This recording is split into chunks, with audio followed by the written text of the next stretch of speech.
Assalamualaikum warahmatullahi wabarakatuh.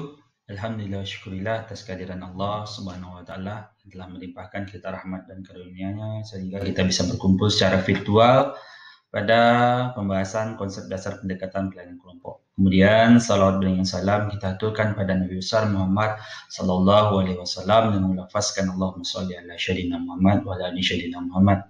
Baiklah, hari ini kita membahas tentang konsep dasar pendekatan pelayanan kelompok.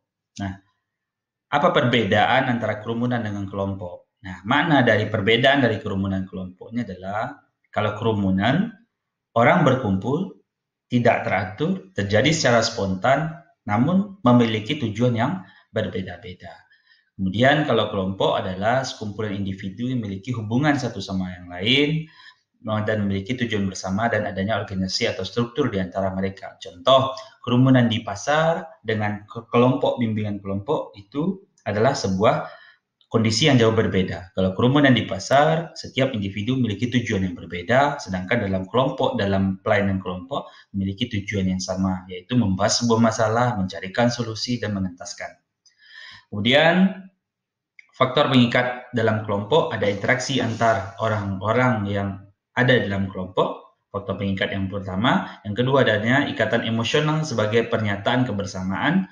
Yang ketiga, tujuan atau kepentingan bersama yang ingin dicapai. Yang keempat, kepemimpinan yang dipatuhi dalam rangka mencapai tujuan atau kepentingan bersama. Kemudian yang kelima, norma yang diakui dan diikuti oleh mereka yang terlibat di dalamnya. Nah, makna pengikat di sini adalah sesuatu yang menjadi penyatu sehingga antara anggota kelompok satu dengan anggota kelompok yang lainnya terjalin sebuah ikatan di mana dengan adanya interaksi, ikatan emosional, tujuan, dan adanya kepemimpinan dari pemimpin kelompok dan aturan yang telah ditetapkan dapat menjadi faktor pengikat dalam kelompok. Kemudian jenis kelompok, ada kelompok primer dan ada kelompok sekunder. Nah, kelompok primer di sini adalah ditandainya ada hubungan pribadi yang akrab dan ditujukan adanya kerjasama yang terus-menerus dan hubungan tidak formal dan pertemuan yang sering. Sedangkan kelompok sekunder, kepentingan tertentu untuk mencapai tujuan-tujuan khusus. Nah, yang akan kita bahas ini adalah adanya kelompok homogen dan kelompok heterogen. Kelompok homogen di sini adalah kelompok yang anggotanya terdiri dari atas orang yang memiliki karakteristik atau kemampuan dan status yang sama. Sedangkan kelompok heterogen,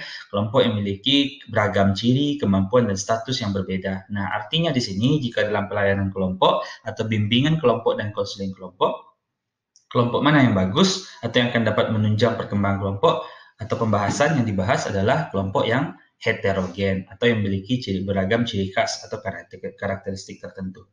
Kemudian karakteristik kelompok di sini yaitu adanya interaksi secara fisik, nonverbal, emosional, dan sebagainya, dan mempunyai tujuan yang dapat bersifat intrinsik maupun ekstrinsik. Nah, kemudian ada aspek psikologis kelompok. Nah, aspek psikologis kelompok ini yaitu komunikasi, adanya konflik, adanya kerjasama, umpan balik, trust atau kepercayaan, pembukaan, self-realization, interdependence, kelompok efektif atau tidak efektif.